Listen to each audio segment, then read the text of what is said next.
Otra preguntita. Buenas noches, Padre. Dios los bendiga.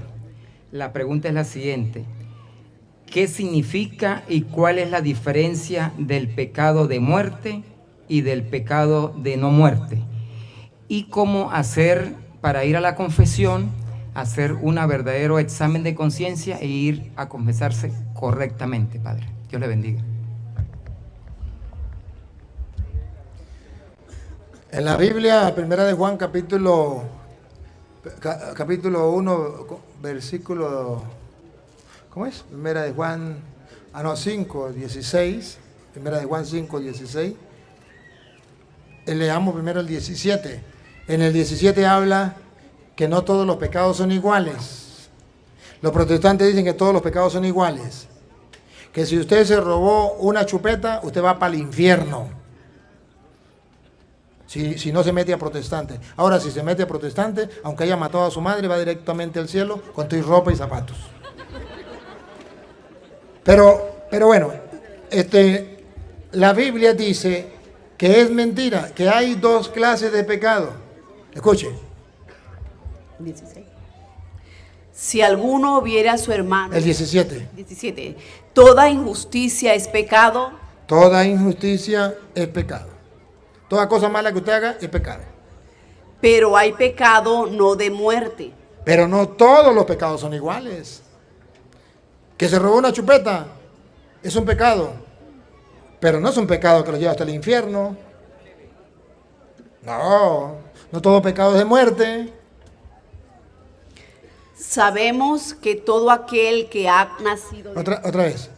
Sabemos... No, el 17. Ok. Toda injusticia es pecado, pero hay pecado no de muerte. Sabemos que todo aquel que ha nacido de Dios no practica el pecado. Ahora el 16. Si alguno viere a su hermano cometer pecado que no sea de muerte, pedirá y Dios le dará vida. Esto es para los que cometen pecado que no sea de muerte. ¿Se puede orar por los que están en el purgatorio? Sí, que han cometido pecados que no son de muerte. Se orará por ellos y Dios les dará vida.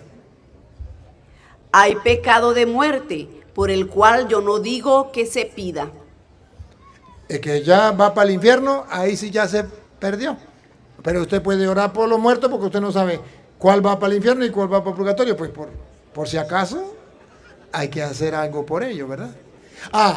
Pero en la iglesia enseña que existe el pecado mortal y el pecado venial. El pecado que mata la gracia divina en su vida, que es el pecado mortal, y el pecado venial, que no mata completamente la gracia divina.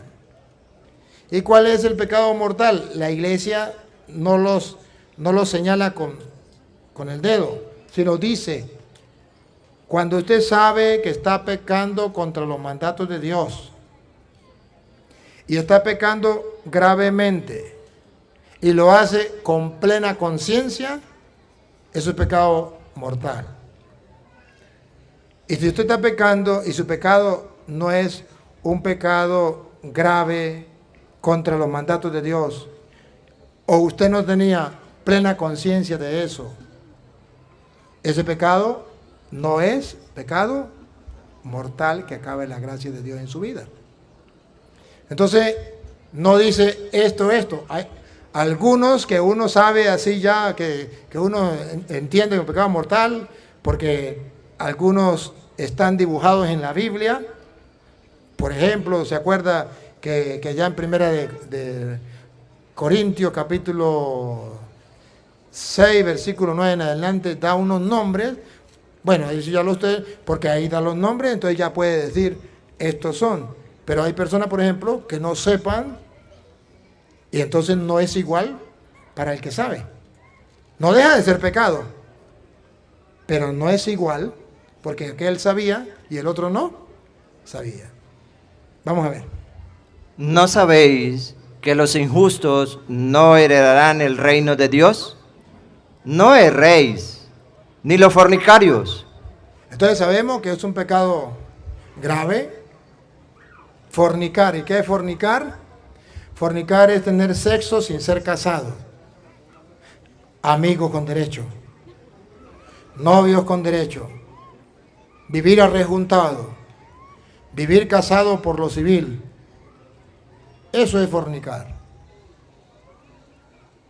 Entonces, aquí la Biblia entonces nos presenta que eso es un pecado. Ni los idólatras, Los que tienen otros dioses. Que recuerda que ese fue el pecado de Venezuela, que todavía la gente no ha tomado en cuenta, que idolatraron a un hombre y creían que era el comandante supremo y eterno. A ustedes les parecía un juego, pero eso es pecado mortal. Eso se llama idolatría. Y el pueblo de Venezuela piensa que es un juego, pero no saben que están pagando lo que el pueblo de Israel pagaba cuando idolatraba a un hombre. Y en Venezuela se cometió un pecado mortal. Idolatraron a un presidente y lo llamaban comandante supremo y eterno comparado con Dios. Se llama idolatría. Y por eso el pueblo de Venezuela no se levanta hasta que pida perdón a Dios. Pero los curas no lo dicen. El pueblo no lo sabe. El pueblo no lo sabe. El pueblo pensaba que la iglesia les estaba engañando. Y cuando la iglesia les decía, cuidado, viene el comunismo, eso viene disfrazado de socialismo, ¿qué decían de la iglesia? Los curas no deberían meterse en política. Los curas son el diablo con sotana. Pues ahora chupen. Porque la iglesia es madre y maestra y enseña. Pero no le hacen caso. ¿Qué vamos a hacer? Ahora sufran. Ahora dicen los hijos que están sufriendo en otro país, que están allá, más 8 millones de personas que han tenido. Padre, ¿qué hacemos? Pues bueno, uno como el papá y la mamá, bueno, hijo, yo no se lo dije. Y usted como hijo rebelde hizo lo que le dio la gana, no quiso creer. ¿Qué vamos a hacer? Entonces ahí donde dice, pues sarna con gusto no pica y si pica no mortifica, aguanten. Después de los afuera ya no van a la Dios bendita. Para eso está la iglesia, para que le diga al pueblo. Y la iglesia cumplió y le dijo. Y ustedes se burlaron de la iglesia y de los curas. Porque creyeron en los hombres. Porque no creyeron en la iglesia. Pero eso es pecado de idolatría. Entonces la Biblia dice que eso es un pecado. Y eso trae consecuencias. Y por eso estamos viviendo lo que estamos viviendo. Ahora nos piden que adoremos a María Leonza, a Huacaipuro, al otro también negro Felipe. Y los pactos satánicos con los santeros y los babalaos y los brujos. Ahora el pueblo está metido ahí, dígame los guardias, los policías, los militares, obligados metidos ahí, los políticos. ¿Y cuántos de ustedes también andan en la misma, en los brujos? Psst. O ustedes no, los que no vinieron. Sigue, ¿qué más pecado? ni los adúlteros, Adúlteros, ni los afeminados, ni los que se echan con varones, ¿más claro? ¿Se lo aclaro más? ni los ladrones, ni los avaros, ni los borrachos, ni los maldicientes, ni los estafadores heredarán el reino de Dios. Entonces aquí muestra una lista. Y hay varias listas. Pero, vuelvo y repito, hay personas que lo saben. Por ejemplo, muchos de ustedes viven en concubinato y saben que es pecado. Eso es pecado mortal. Viven en adulterio y saben que es pecado. Y no quieren salir de ahí. Y dice, yo voy a buscar un cura que me dé permiso para seguir viviendo así. Y lo va a encontrar, porque de cada 12 hay uno que traiciona a Cristo. De 12 apóstoles, uno traicionó a Cristo. Y lo va a encontrar. El que busca, encuentra. Usted va a encontrar un cura que lo apoye en eso. Igual que el que le gusta hombre con hombre y mujer con mujer, va a encontrar un cura que lo apoye en eso. ¿Qué vamos a hacer? Eso está escrito en la Biblia y no puede fallar. Pero no deja de ser pecado, sigue siendo pecado. Entonces, el pecado depende de la gravedad y de la conciencia. Por ejemplo, un ejemplo sencillo. Si usted se roba una chupeta, es robar. Pero no es lo mismo que robarse una vaca. ¿Sí captan? Si usted le roba $1, es robar. Y no es lo mismo que robarse $5,000. Si usted se roba una vaca a Petronilo que tiene 5,000 vacas, es robo. Pero si usted le roba una vaca a Pánfilo que tenía nomás 2 vacas, es mucho más grave. ¿Me capta? O sea que depende de la gravedad. ¿Ve? Bueno, otra preguntita pues.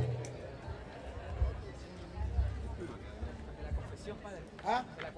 ¿Qué confesión? La preparación para la confesión.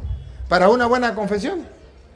Para una buena confesión la iglesia siempre nos enseña examen, dolor, propósito, decirle los pecados al confesor y cumplirla. Ojo, no como Ricardo Arjona que dice que cumplir la penitencia es pagar el precio del pecado. Ese no fue la catequesis. En la canción que dice que sí, que entonces le va del cura y se confiesa y el cura con 2 Padres Nuestros ya le pagó el precio porque había matado a una persona, algo así. Es que a él no le enseñaron que la penitencia no es para pagar el precio. Cristo ya pagó el precio.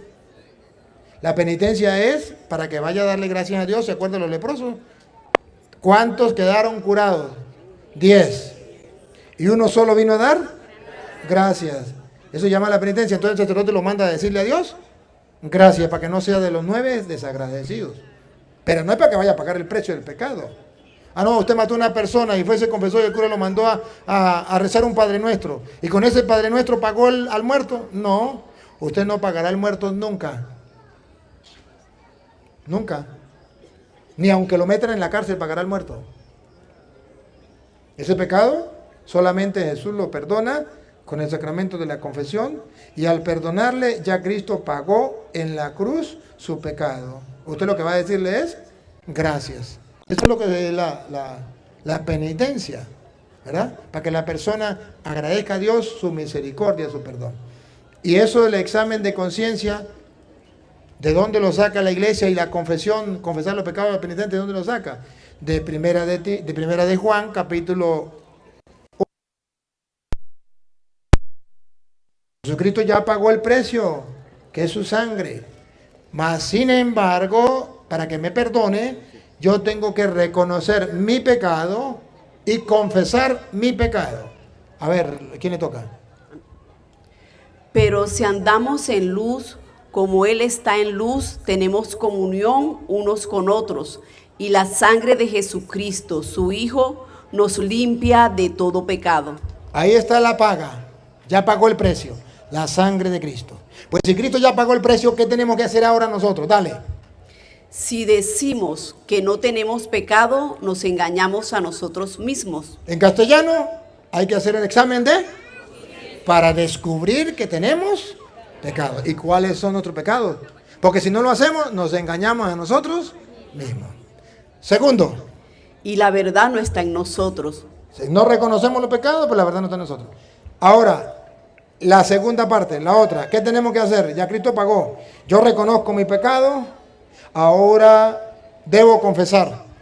Si confesamos nuestros pecados, Otra vez, si confesamos nuestros pecados, otra vez.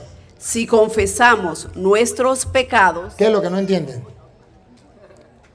Tengo que confesar los pecados, que los protestantes dicen que no, pero ahí está en la Biblia Reina Valera. Yo estoy leyendo la Biblia de los protestantes.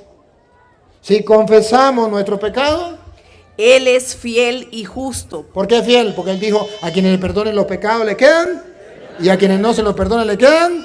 Él es fiel y justo. para perdonar nuestros pecados. Listo. ¿Qué es lo que no entienden de ahí? Ahí está claro, solamente que no leemos la Biblia y los protestantes nos engañan.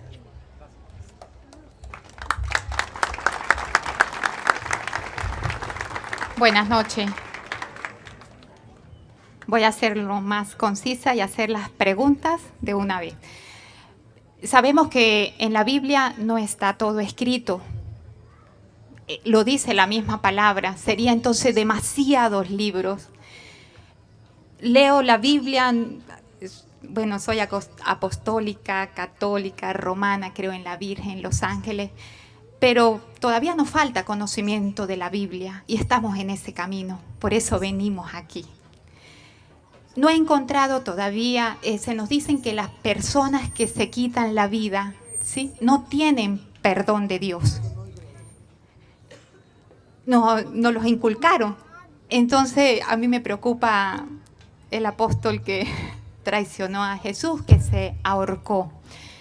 Sabemos que la misericordia de Dios es eterna. Entonces no sé si hay un pasaje en la Biblia que diga que no lo perdona Dios, y si es así, ¿qué pasó con Judas? Y la otra es sobre la Eucaristía. Hay católicos, hicieron un estudio, y de cada 10 católicos, 8 no creían en la Santa Eucaristía y son católicos. Y sabemos que la Eucaristía está en la Biblia. Y la otra, Padre, sabemos que Dios tiene misericordia siempre y cuando nos arrepintamos, tengamos ese examen de conciencia. Pero llega la muerte repentina, un accidente, un paro respiratorio y no me confesé. Le escuchaba a un sacerdote que si se nos muere un hermano y podemos ir a buscar el sacerdote más cercano, tenemos 1 hora, porque lo último que muere es el cerebro, así el corazón se haya parado. Entonces podemos salvar vidas. Entonces no sé si después que la persona muere todavía hay un momentico allí que llegue un sacerdote en auxilio y hacer la confesión. Tiene un nombre. Sí, en ese momento después que la persona murió. Muchísimas gracias y que Dios le bendiga. En ninguna parte de la Biblia dice que la persona que se quita la vida pues se condena, ¿no? Sabemos que es un pecado. O sea, a ver, ya va, voy a arreglar mejor la respuesta. Que se condena, se condena. Pero que se vaya para el infierno, no lo sabemos. Porque en la Iglesia Católica distinguimos la condena de 2 partes. La condena del purgatorio, que es condena, del cual saldrá. Cuando pague el último centavo sale. Esa condena. Y existe la condena del infierno, del cual no sale. Una persona que muere en pecado, la Iglesia Católica dice se condena, pero no nunca dice para el infierno. En cambio, los protestantes, la condena es para el infierno. Si usted se robó una galleta, usted va condenado al infierno. Y en la Iglesia Católica no. La Iglesia Católica dice, una persona que muera en pecado se condena. Pero que vaya para el infierno o por el purgatorio no me toca a mí decirlo, sino a Dios. ¿Me capta? Una persona que se quita la vida se condena. Pero no puedo decir si para el infierno o para el purgatorio. Eso le toca a Dios, porque no sabemos qué vivió en ese momento, si pidió perdón a Dios en ese momento, si no. Y Dios es rico en misericordia, no lo sabemos. ¿Verdad? Sabemos que Él es rico en misericordia, pero no sabemos si la persona en el momento que se estaba quitando la vida tuvo un momento de arrepentimiento. No lo sabemos.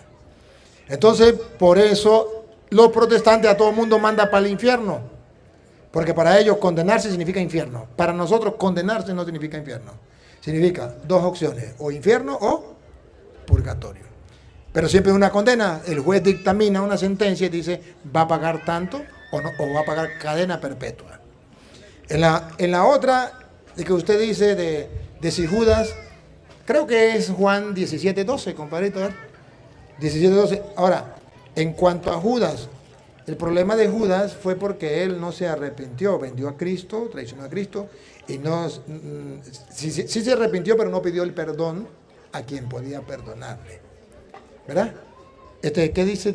¿Si era 17:12? Sí. Cuando estaba con ellos en el mundo, yo los guardaba en tu nombre, a los que me diste. Yo los guardé y ninguno de ellos se perdió, sino el hijo de perdición, para que la escritura se cumpliese. Se perdió. Judas se condenó. Entonces, dice la escritura que sí. Ajá. Entonces, no sabemos, vuelvo y repito, no sabemos si fue la condena eterna o la condena de purgatorio. Eso le toca a Dios. La Eucaristía, sí. El diablo ha trabajado tanto por medio de los protestantes que ya muchos católicos no creen que Cristo está en la hostia. Y los poquitos que creen, lo creen de palabra. Por eso usted verá que hay gente que entra en la iglesia y no se arrodilla ante Jesús. Y no va al Santísimo. Y nunca visita al Santísimo. No cree que ahí está Jesús. Y en la misa está llamando por teléfono, mandando mensajes, hablando con el compañero, jugando con el niño, distraído. Va y comulga, pero no sabe lo que está recibiendo. Eso es un gran problema que tenemos. Y si una cosa debemos rescatar los católicos es nuestra fe. ¿Qué creemos? ¿De verdad creemos que ahí está Cristo? Él lo prometió. Tomen, coman, esto en mi cuerpo. Tomen, vean, esto en mi sangre de la nueva alianza que será derramada por ustedes para el perdón de los pecados. Hagan esto en conmemoración mía. Si lo creemos bien, si no lo creemos, pues es problema de nosotros. Pero la Iglesia Católica enseña lo que dice la Biblia. Y no lo vamos a leer, pero está en Lucas 22, 19, cuando Jesús dijo que eso era su cuerpo. Agarró pan y dijo, esto es mi cuerpo, dijo, esta es mi sangre. Si Él lo dijo, así es y punto. ¿No lo creemos? Problema. Pero, queridos católicos, debemos hacer el ejercicio de creer. Y si alguno quiere creer en la Eucaristía, de verdad, debe leerse el Evangelio de San Juan, capítulo 6. Se lo puede leer completo. O si quiere resumido, lo puede leer desde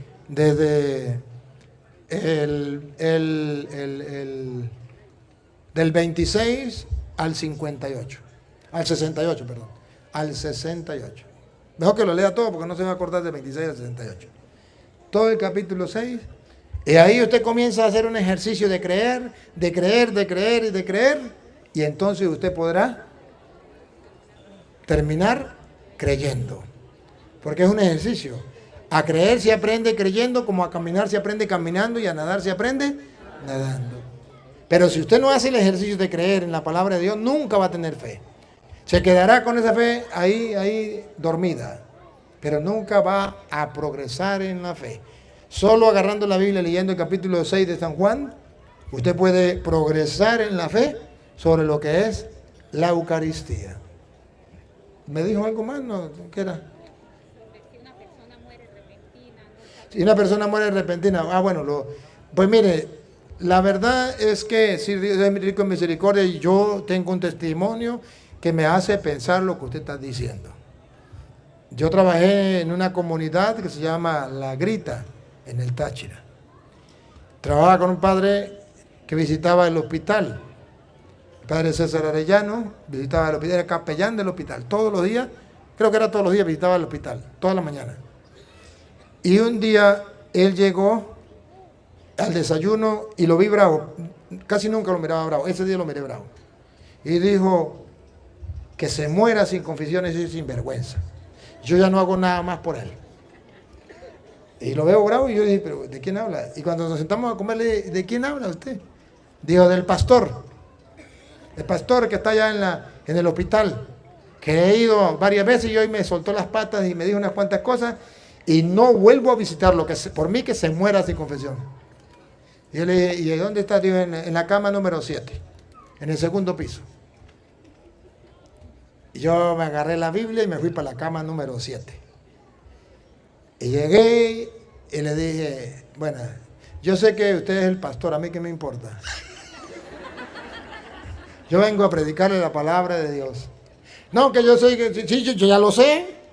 Yo ya lo sé, pero yo lo único que quiero es predicarle a usted, antes de que se muera, lo que dice la Biblia sobre la confesión, sobre la comunión, y usted verá si cree o no cree. No, pero que la Biblia dice que yo tengo que predicar a tiempo y a destiempo. A tiempo cuando me quiere escuchar y a destiempo que no.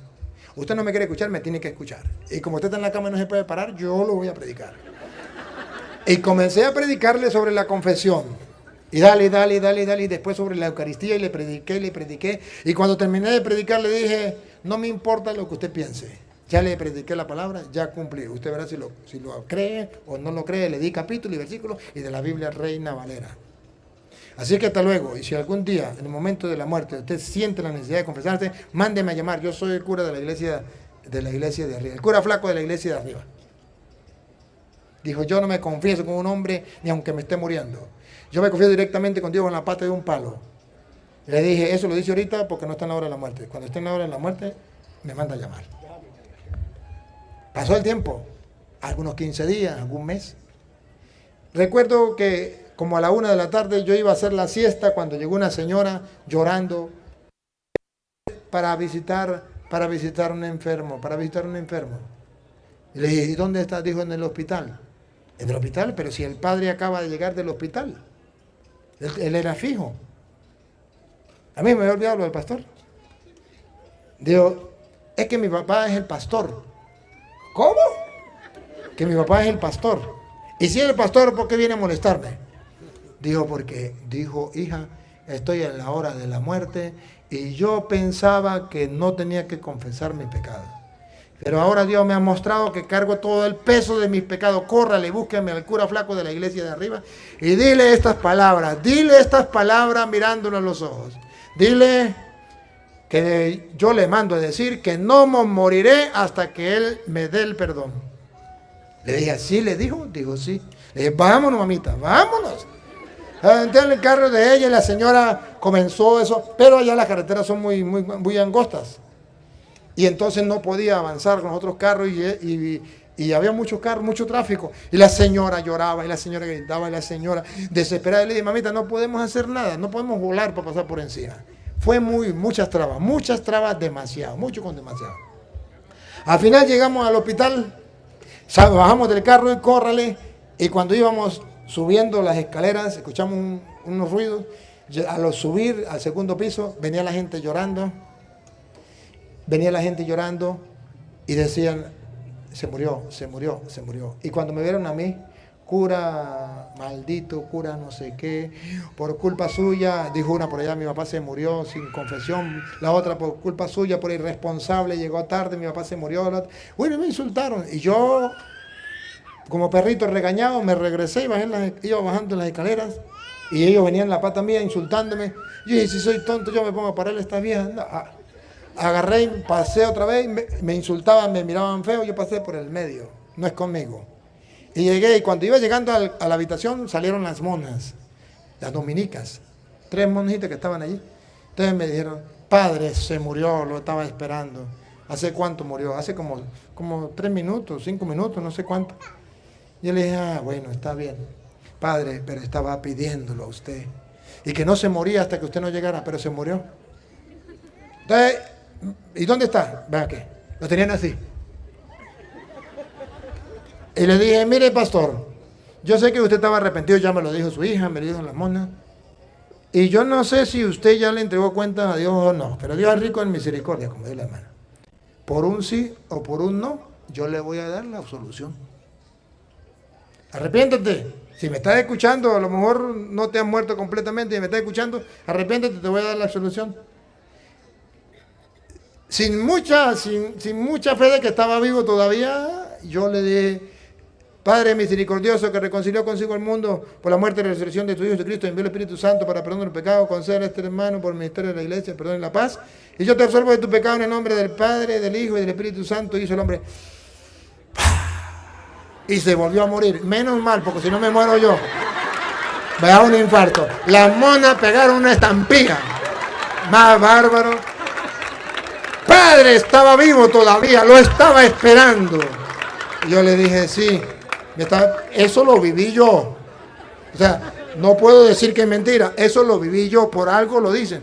Pero yo viví eso, el hombre ya estaba muerto, ya las monas no son tontas, son enfermeras. Y como enfermera ya sabía que estaba muerto. Y entonces ellas me dijeron, padre, no podemos entender. Le estaba esperando el perdón. Yo le dije sí, y yo le di el perdón, y eso sucedió. Entonces, eso es lo que yo puedo decirle. Otra preguntita. Ya me quedan 10 minutos, de modo que sean cortos en la pregunta, porque para poder responder rapidito. Venga. Buenas noches, padre. Yo tengo un hermano que es testigo de Jehová. Yo duré 2 años estudiando la Biblia con ellos. Y cuando mi tío murió, él nos dijo que eso era pura creencia, rezarle a los muertos. Yo quiero que me explique con la Biblia por qué a los muertos se les rezan 9 días después de haberlos enterrado los 6 meses y el cabo de año.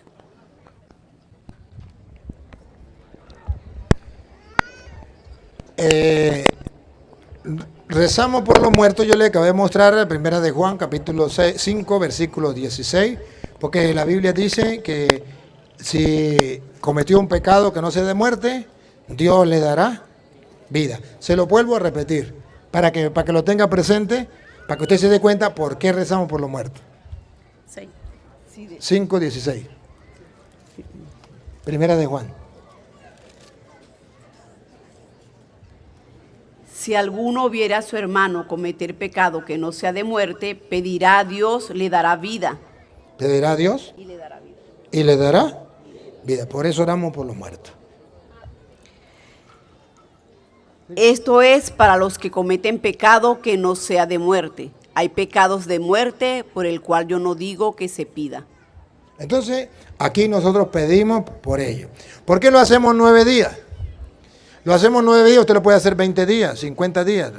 No, porque tenemos que guardar luto a la persona. Entonces hacemos de 9 días para recordar y para ir desprendiéndonos y dejar descansar en paz a esa persona. Pero queremos orar por esa persona. Lo hacemos 9 días porque ya se hizo costumbre 9 días, pero pueden ser 20 días, pueden ser 50 días, pueden ser toda la vida que usted lo puede muerto, no hay ningún problema. Pero en casa se hace como por respeto a esa persona esos días. Después cada mes, cada 6 meses, se hace igualmente para recordarle, porque la Biblia dice que tenemos que recordar a los muertos y orando para que Dios le perdone.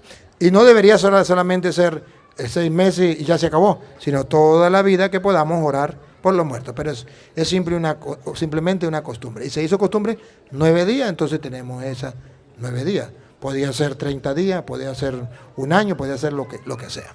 Pero es simplemente porque la Biblia dice que podemos orar por ellos y Dios le dará vida. Y por eso lo hacemos. Pero es una manera de 9 días para ir desprendiéndolo, para que la familia vaya aceptando la muerte de su familiar. No solo, sino acompañado con la otra familia, con los amigos, que en oración le ayuda a superar para que después ya lo deje descansar en paz.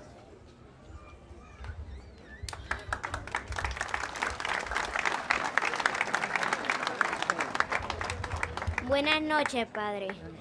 Padre, ¿es verdad que Satanás era... Buenas noches, Padre. Padre, ¿es verdad que Satanás era un ángel de Dios y que él se rebeló? Sí, niña. Por eso el nombre de Satanás era Luz Bella, o Lucifer. Luz Bella, era un ángel bueno, pero él no quiso obedecer a Dios. Entonces, al no querer obedecer a Dios, Dios le dice, pues si no quieres obedecerme, tú no tienes parte conmigo. Él prefirió desobedecer a Dios por soberbia, porque Jesucristo, que es Dios, se hizo hombre, y él no quería, como él adoró a un ángel, querer adorar a Jesucristo, Dios hecho hombre. Entonces por eso dejó de ser ángel de luz y pasó a ser ángel de las tinieblas. Y aquí entonces la Biblia nos muestra que usted y yo podemos ser muy buenos, pero si nos dejamos llevar por la soberbia y no le hacemos caso a Dios, entonces pasamos a ser muy malos.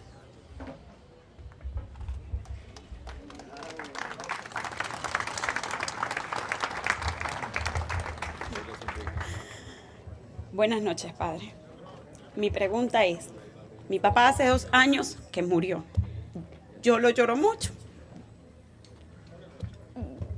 Todo el mundo dice que es malo llorar, que lo debo dejar descansar. Y yo no puedo.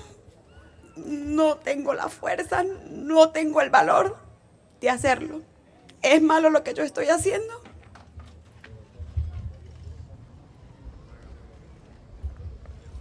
Está mal lo que está haciendo.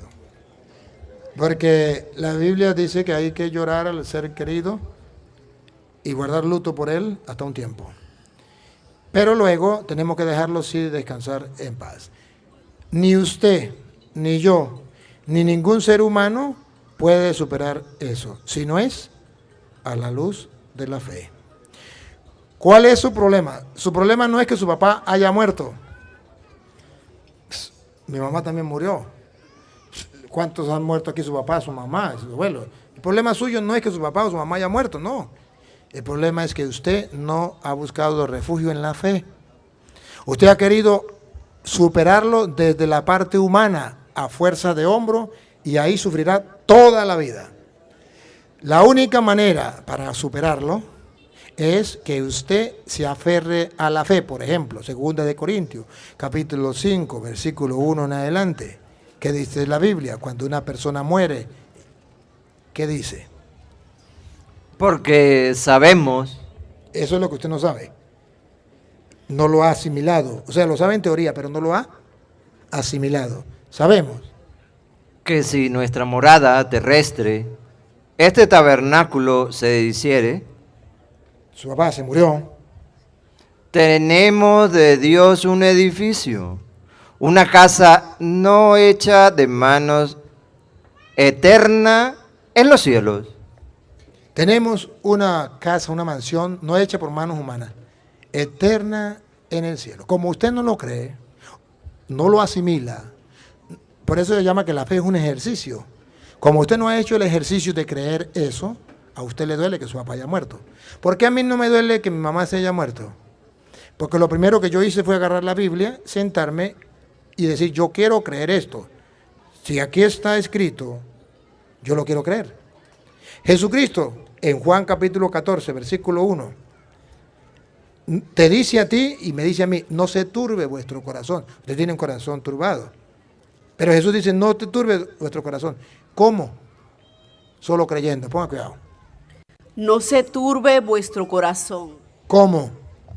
Creéis en Dios, creed también en mí. No hay otra manera. Hasta que usted no tome esa decisión, usted puede ir a un psicólogo, puede ir a un psiquiatra y vaya donde usted quiera. Pero hasta que usted no crea en Jesucristo, usted no puede superarlo. Creer en Jesucristo no es creer que Jesucristo existe, sino creer lo que Él enseñó. ¿Qué enseñó? En la casa de mi Padre muchas moradas hay. Si así no fuera, yo los hubiera dicho. Voy pues a preparar lugar para vosotros. Y si me fuere y os preparare lugar, vendré otra vez y os tomaré a mí mismo, para que donde yo estoy, vosotros también estéis. ¿Se da cuenta? Entonces usted tiene un corazón perturbado porque usted no ha creído en Jesucristo, que dice, en la casa de mi Padre hay muchas mansiones. Si no fuera así, yo mismo se lo hubiese dicho. Pero voy a preparar un lugar, cuando le prepare un lugar, me lo llevo, ya se llevó su papá, para que esté conmigo. Como usted no cree que Él está con Dios, como usted no cree que Jesús cumple su palabra, a usted le duele porque dice, mi papá, quién sabe para dónde se iría. A mí no me duele porque yo digo, mi mamá se fue para el cielo.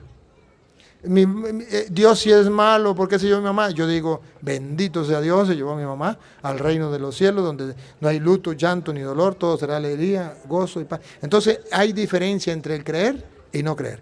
Usted sufre porque usted quiere. El día en que usted tome la palabra de Dios, y ahí le dejo Juan 14, 2 de Corintios 5, usted lo medita, usted lo gusta, y entonces puede superar eso. No hay otro remedio. ¿Ya? Bueno. Nos enseña que se acabó el tiempo. Vamos entonces a darle gracias al Señor por esta oportunidad. Dice que una última, la ultimita, no más, no más.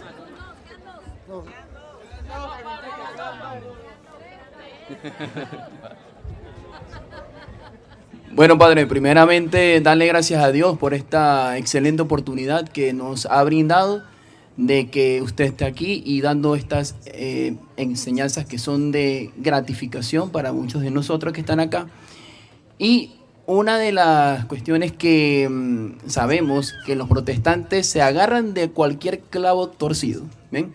Entonces, ¿por qué? Porque cuando estuviste en Perú, no fue hace mucho, en el debate que estuviste con este muchacho, te hizo una pregunta. Y desde ese momento, cuando tú le dijiste a él de que Cristo murió por María, entonces, por María y por todos nosotros también, entonces ahora desde ahí tienen haciendo una fiesta diciendo de que no, que María tuvo pecados por eso, que aquello, porque ahora el Padre Luis Toro dijo que sí murió por María. Entonces, ¿cómo se le puede responder a estos hermanos?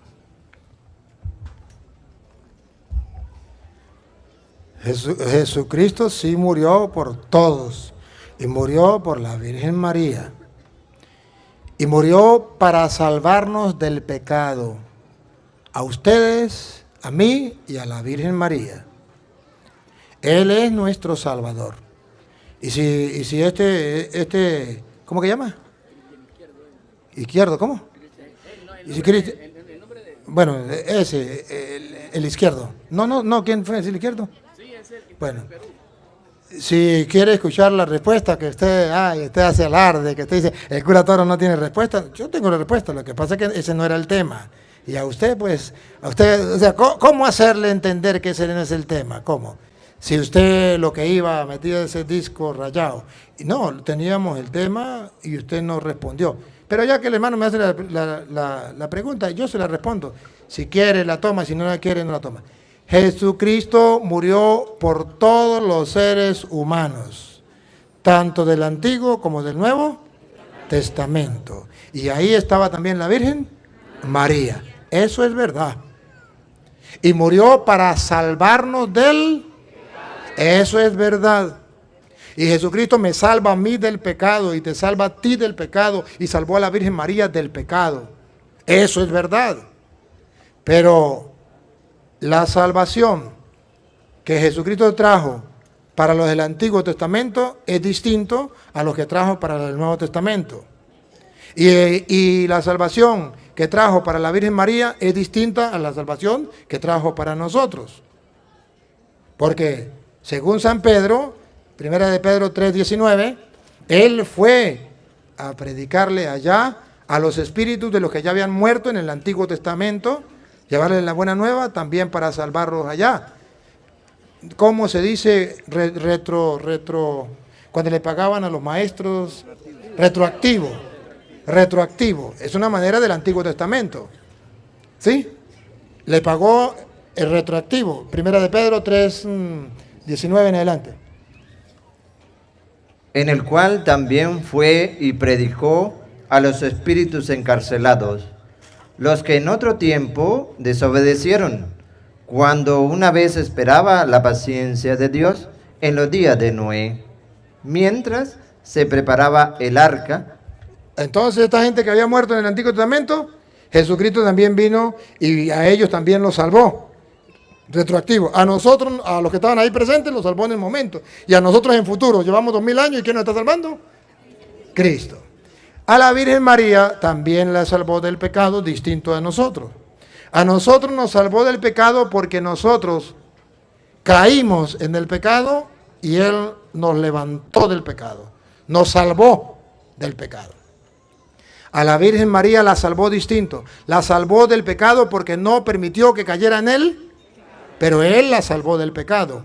Por ejemplo, un ejemplo sencillo. Usted tiene un hijo. Un tigre agarra a su hijo y usted encuentra que el tigre está devorando a su hijo. Usted mata al tigre. ¿Salvó a su hijo o no lo salvó? Usted mató al tigre. Y su hijo está vivo, lo estaba atacando. ¿Usted lo salvó o no lo salvó? Claro, usted cura las heridas y se salvó el hijo. Ahora miramos. Está su hijo, va a su hijo y resulta que viene el tigre. Y cuando usted ve que el tigre va a destruir a su hijo, usted lo dispara. ¿Lo salvó o no lo salvó? Pero no lo tocó el tigre. No lo tocó, pero lo salvó. Al uno lo salvó de una manera y al otro lo salvó. A la Virgen María lo salvó de la segunda manera. Antes de caer en el pecado la salvó. Y a nosotros nos salvó después de haber caído. Pero a los dos nos salvó. El papá salvó al primero de una manera y al segundo lo salvó de otra. ¿Y por qué nosotros decimos que la Virgen María la salvó antes de caer? Porque está escrito, San Lucas, Apocalipsis capítulo 1, versículo 5, habla de que esa mujer, la de Apocalipsis 12:1, una mujer vestida de sol con la luna bajo su pie, parió un hijo, versículo 5, y ese hijo ha de regir a todas las naciones con vara de hierro. Ese es Jesús. Vamos a ver. Y ella dio a luz un hijo varón que regirá con vara de hierro a todas las naciones, y su hijo fue arrebatado para Dios y para su trono. No me vengan a decir que fue doña Petra que parió a Jesús, o doña Pánfila. La Virgen María, al Hijo de Dios. Ajá, y cuando el diablo quiso atacarla, versículo 16 del 12, ¿qué pasó cuando el diablo quiso atacarla? Vamos a ver el 16. Pero la tierra ayudó a la mujer, pues la tierra abrió su Si boca quieren un poquito más atrás, donde dice que vomitó el 15. y la serpiente arrojó de su boca. ¿Saben cuál es la serpiente? Versículo 9. ¿Cuál es la serpiente? Versículo 9. Y fue lanzado fuera el gran dragón, la serpiente antigua que se llama Diablo. Listo. Ahora sí, para que se den cuenta que era el diablo. El versículo 15. Y la serpiente arrojó de su boca tras la mujer. Ahí está atacando a la Virgen María. La quiere hacer caer en el pecado. Arrojó tras la mujer Agua como un río, para que fuese arrastrada por el río. como cualquiera de ustedes y yo, que fuimos arrastrados del pecado y Cristo nos salvó de ese río que el diablo nos mandó y nos arrastró. De ahí nos salvó Cristo. Pero a ella no la salvó del río, a ella la salvó de que el río no la tocara. Pongan cuidado. Pero la tierra ayudó a la mujer, pues la tierra abrió su boca y tragó el río que el dragón había echado de su boca. ¿Lo ven o no lo ven? Ahí tienen la respuesta. Solamente falta creer o no creer. Punto. He dicho caso cerrado. Ahí se trata solamente de creer. Y yo no le puedo pagar a él para que crea, ni le puedo meter un tiro para que crea. Bueno, ya porque ya no tenemos que... Mañana hacen la pregunta ya. Papá Dios, te damos gracias porque a través de tu palabra podemos entender lo que tú quieres de nosotros.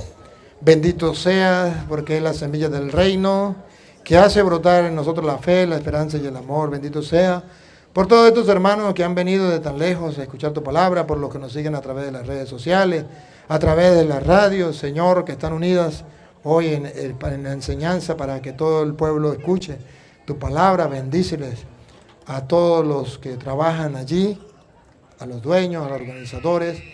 Bendice también a los sacerdotes que nos han apoyado, que han organizado junto con sus fieles. Señor, que la fe se vaya fortaleciendo, la esperanza viviendo, gustando desde ya, y el amor se vaya acrecentando en cada uno de nosotros. Y a ti, Dios, que nos ha permitido reunirnos como hermanos y escuchar tu palabra, y quiere que todos los hombres se salven y lleguen al conocimiento de la verdad, y sea la gloria, el honor, el poder, la adoración por los siglos de los siglos. Amén.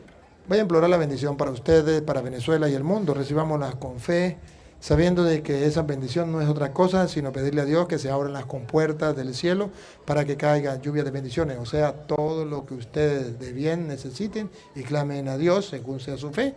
Hoy el Señor se los conceda. El Señor esté con ustedes.